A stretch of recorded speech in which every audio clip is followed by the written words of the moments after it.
Hello students, आज हम इस चैप्टर का सबसे लास्ट टॉपिक पढ़ेंगे, संगुणन की मात्रा और वियोजन की मात्रा का निर्धारण, यानी कैसे ये दोनों मात्राएं निकाली जाती हैं, यानी degree of association and degree of dissociation. Now आज का जो टॉपिक है वो है संगुणन की मात्रा की गणना, यानी calculation of degree of association. हमने कल के जो लेक्चर था उसमें पढ़ा था कि एसोसिएशन और डिसोसिएशन यानी संगुणन और वियोजन क्या होता है। यानी अणुसंघ के गुणधर्म सीधे सीधे विलेय के कणों पर निर्भर करता था, यानी colligative property number of moles of solute पे निर्भर करता था, डिपेंड होता था। और उसके मोल्स जो होते हैं, यानी विलेय के जो कण जो होते हैं, मॉलिक्यूल कह सकते हैं आप, ये कुछ कंडीशन में ज़्यादा होते थे और कुछ में कम होते थे। ठीक है, जब ये ज़्यादा होते थे तो यानी ये डिसोसिएट हो जाते थे, टूट जाते थे, आयनों में विभक्त हो जाते थे, आयनाइज हो जाते थे। ठीक है, तो उससे क्या होता था, उसमें संख्या बढ़ जाती थी, तो उसे हम वियोजन बोलते थे, यानी डिसोसिएशन बोलते थे। और कुछ केस में क्या होता था, कुछ केस में होता था कि वो जुड़ जाते थे, छोटे छोटे मॉलिक्यूल जो थे वो जुड़ के एक बड़ा मॉलिक्यूल बना देते थे, यानी नंबर तो उनके कम हो जाते थे, तो इसलिए उसे बोलते थे संगुणन या एसोसिएशन। तो आज हम उनके जो अमाउंट है उनकी कैलकुलेशन करेंगे, या उनकी डिग्री की कैलकुलेशन करेंगे कि कैसे हम इसे निकालते हैं। तो आइए पहला टॉपिक देखते हैं, संगुणन की मात्रा की गणना, यानी calculation of a degree of association.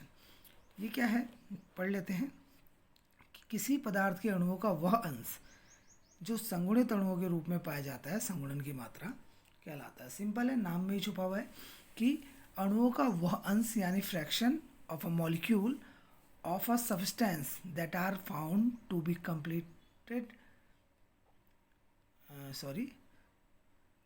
Compute कर रखा है इन्होंने। ठीक है, कंप्यूटेड मॉलिक्यूल यानी एसोसिएटेड मॉलिक्यूल से रिलेटेड है इनका। कंप्यूटेड मतलब जुड़ जाना, मिल जाना, जुड़, ठीक है, ऐड हो जाना। Associated is called a degree of association. ठीक, तो थ्योरी तो समझ आ गई होगी आपकी, इसकी डेफिनेशन। अब आ जाते हैं थोड़ा आगे। देखिए, इसकी जो डिग्री होती है ये हम अल्फ़ा से डिनोट करते हैं, where degree of association equals to alpha equals to संगुणित मोलों की संख्या डिवाइडेड बाय पदार्थ के कुल मोल जो लिए गए हैं। ठीक, यानी associated molecules divided by total molecule. ठीक, let N A reversible gives A N है। अब हम एक रिएक्शन के ऊपर, ये हमने एक रिएक्शन मान लिया, इस रिएक्शन के ऊपर अब हम थोड़ा सा विचार करते हैं। ठीक है, N A reversible A N कब, एट अ इक्विलिब्रियम, क्योंकि ये साइन भी आपको दिख रहा होगा इक्विलिब्रियम का है। ठीक है, तो इस समय मोल्स क्या होंगे,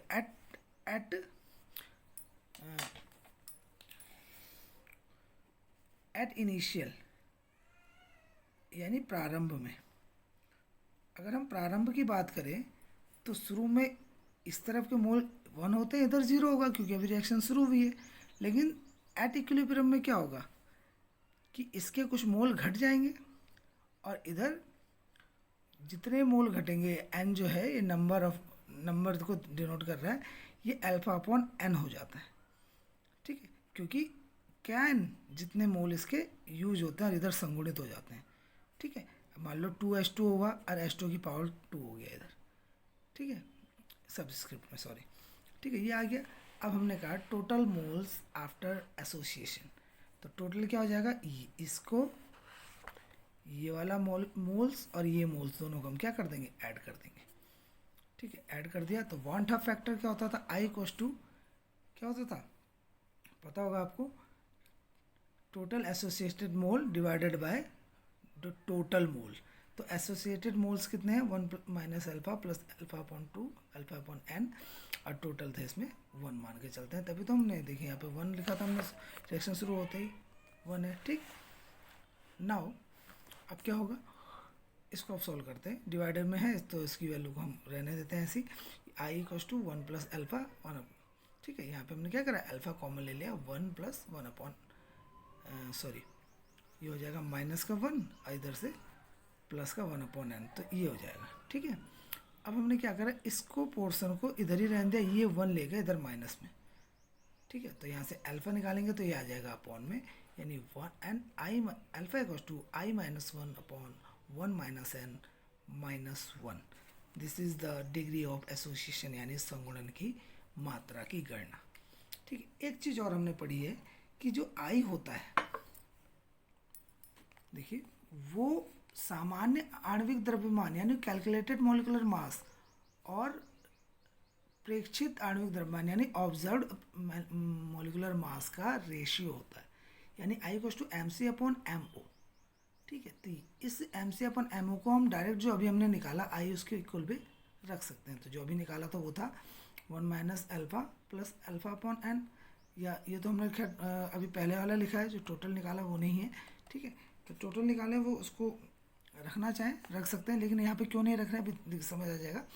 M C upon M naught हमने क्या करा, 1 को ही रहने दिया, M C upon M naught को इधर ले आया, ये पूरा उठा के इधर ले गया, यानी ये माइनस का प्लस हो जाएगा, ये प्लस का माइनस हो गया। ठीक है, एम नॉट की इधर मल्टीप्लाई करी, M naught minus M C upon M naught, ये भी अल्फा कॉमन लिया, 1 माइनस 1 अपॉन एन। ठीक, अब क्या होगा, देखिए यहाँ इतना करने के बाद इस एन की भी अंदर मल्टीप्लाई है, एन माइनस 1 अपॉन एन, इधर तो सेम है। ठीक है, अब यहाँ से अगर केवल अल्फ़ा निकालना हो तो ये पूरा का पूरा इसके अपॉन में आ जाएगा, यानी M naught minus M C upon M naught divided by N minus 1 upon N. ठीक है, और ये बाद में क्या होगा, एन ऊपर चल जाएगा, एन माइनस 1। ये तो आ गया आपका एक्चुअल में जो आपका संगुणन की मात्रा होती है, यानी डिग्री ऑफ एसोसिएशन होती है। ये दो तरीके के फॉर्मूले बन गए हैं। जब आपको आणविक द्रव्यमान दिया हो तो उस फॉर्म में हमने ये वाला फॉर्मूला लगाना है, और जब आपको केवल नंबर ऑफ मोल्स दे रखे हो और वांट ऑफ फैक्टर दिया हो तब आपने इससे पहले वाला फॉर्मूला लगाना है। ठीक, तो ये था आपके पास। अब आ जाते हैं आपके पास सेकंड जो इसका टॉपिक है, क्योंकि ये तो एसोसिएशन था। अब आ जाते हैं डिस एसोसिएशन पे। The calculation of the degree of dissociation, विलयन के अणुओं का वह भाग जो आयनों में वियोजित होता है। सेम नाम पे ही छुपा हुआ है सब कुछ, कि आयनों का वह जो आयनों में वियोजित होता है उसी अणुओं की संख्या को हम वियोजन की मात्रा या आयनन की मात्रा कहते हैं। आयनन इसलिए बोलते हैं क्योंकि ये आयनों में ही विभक्त हो रहा है। ठीक है, यानी इसका एक फॉर्मूला जो देखेंगे, एक बार इंग्लिश में पढ़ लेते हैं।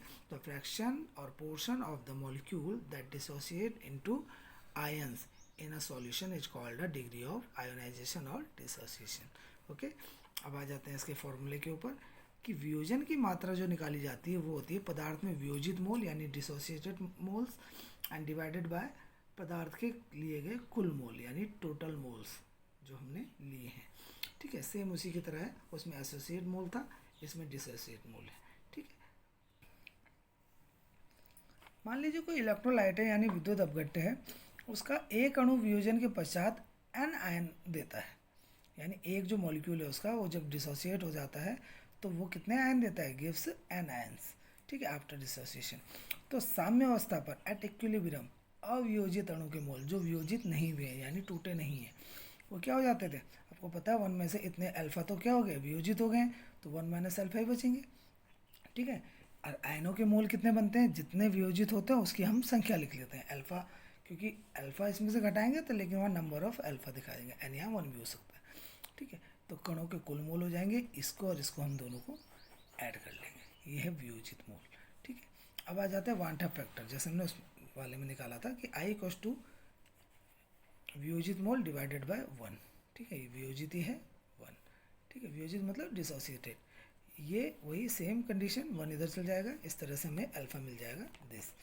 बट हमें मालूम है I equals to M C upon M not, then alpha equals to M C minus M not.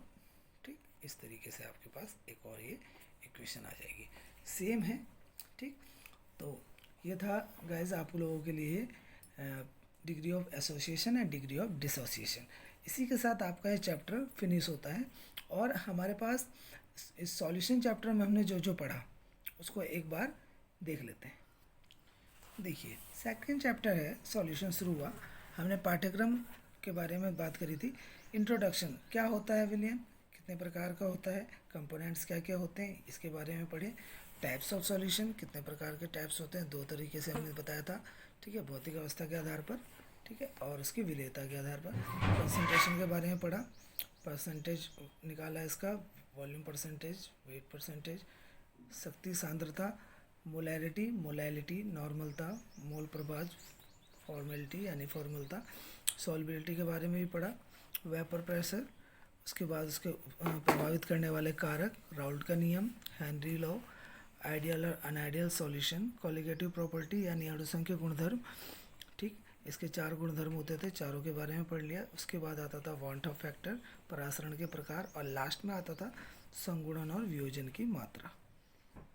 संगुणन और वियोजन की मात्रा यानी degree of association and dissociation, इतना हम पढ़ चुके थे।